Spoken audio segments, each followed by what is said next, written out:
Estou aqui com o pastor Gesiel Nunes Gomes. Ele é uma legenda na Igreja Evangélica Brasileira.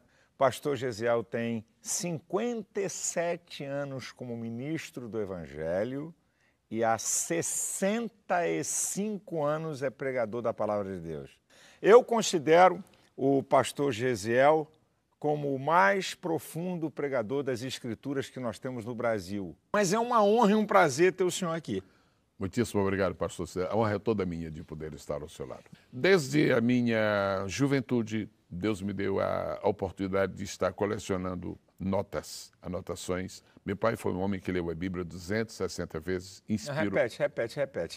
Eu conheci seu pai. Meu pai leu a Bíblia 260 vezes por dentro, de Gênesis Apocalipse por dentro. E ele injetou na minha alma esse amor, esse apego à palavra de Deus. E desde o princípio, sempre tive o hábito de ler a Bíblia e fazer anotações, ouvir e também fazer anotações do que eu vi. Estas anotações foram se acumulando ao longo dos anos. Eu descobri muito cedo na minha vida de pregador que o momento mais difícil para quem vai pregar o Evangelho, para quem vai estudar a Bíblia, é aquela descoberta inicial do assunto, do tema que Deus quer dar. Quando ele nasceu, seus pais lhe chamaram de Jacó. Mais tarde, o anjo lhe chamou de Israel. E ele mesmo disse para o seu pai, eu sou Esaú. Coisas como esta estão na Bíblia.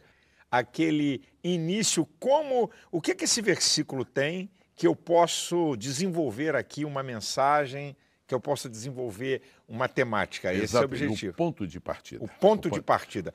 O que o senhor pode dizer? Porque pastor, tem tanta gente. Eu queria ser como o pastor Gesiel, eu queria pregar. O que o senhor pode dizer para esse pessoal? Em primeiro lugar, cada um é um. E é uma tolice que alguém querer ser alguém, porque Deus só tem um tipo para cada obra que ele quer realizar. Agora, Deus nos fez com duas mãos, e o pregador do Evangelho precisa usar as suas duas mãos fundamentalmente. Isso é uma linguagem parabólica, mas é muito eficaz. Com uma mão serve para nós irmos para baixo, cavar, buscar o que Deus já revelou para outras pessoas. Isso nós chamamos de investigação. O pregador que não investiga, ele não dispõe de elementos nenhum. Todas as pessoas querem, quando ouvem uma palavra, saber de alguma coisa que não ouviram antes, de alguma coisa que não lhes estava bem clara e que finalmente se tornou fácil de assimilar.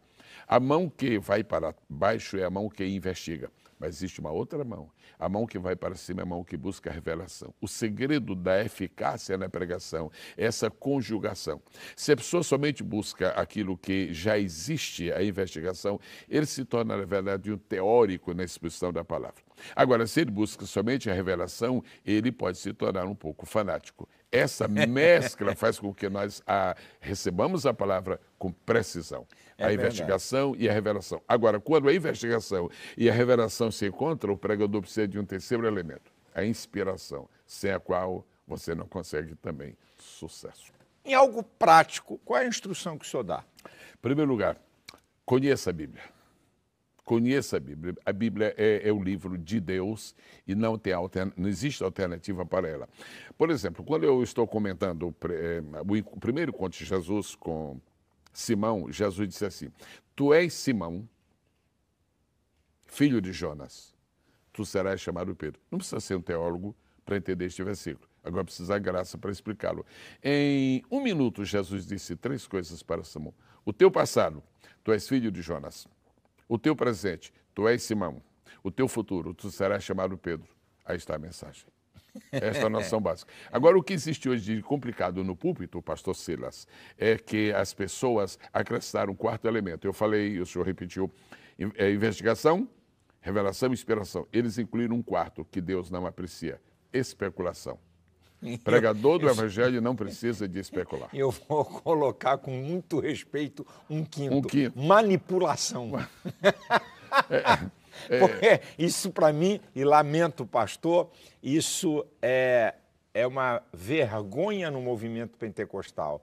Porque manipulação, quem se utiliza, lamentavelmente, é aquela história. Se o povo não estiver dando glória a Deus, não estiver pulando, não tiver uma êxtase espiritual, acho que a minha mensagem não presta. Então, eu tenho que acabar manipulando as pessoas para que elas possam vibrar, então fica uma coisa artificial e não do espírito. Quando a pregação do evangelho atinge a emoção, é extraordinário. Agora, quando termina de ouvir, termina a emoção.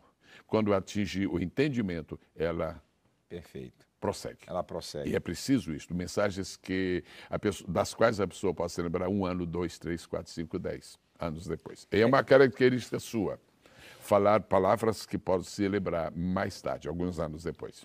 Há uma observação a ser feita. Ultimamente, os pregadores já não querem mais falar sobre o Novo Testamento. É como se estivesse esgotado. E há pessoas que acham que se um pregador é, por exemplo, famoso e ele prega sobre um texto muito conhecido, parece que ele está descendo. E é exatamente a ideia que nós contraremos aqui. Nós vamos descobrir nos evangelhos, por exemplo, algumas mensagens tão novas e são verdadeiramente revolucionárias. Quando chega, por exemplo, do Evangelho de São João, nós temos tanto material, tantos cimentos em João, que é preciso voltar a isto. A Bíblia não envelheceu. Amém. Glória a Deus.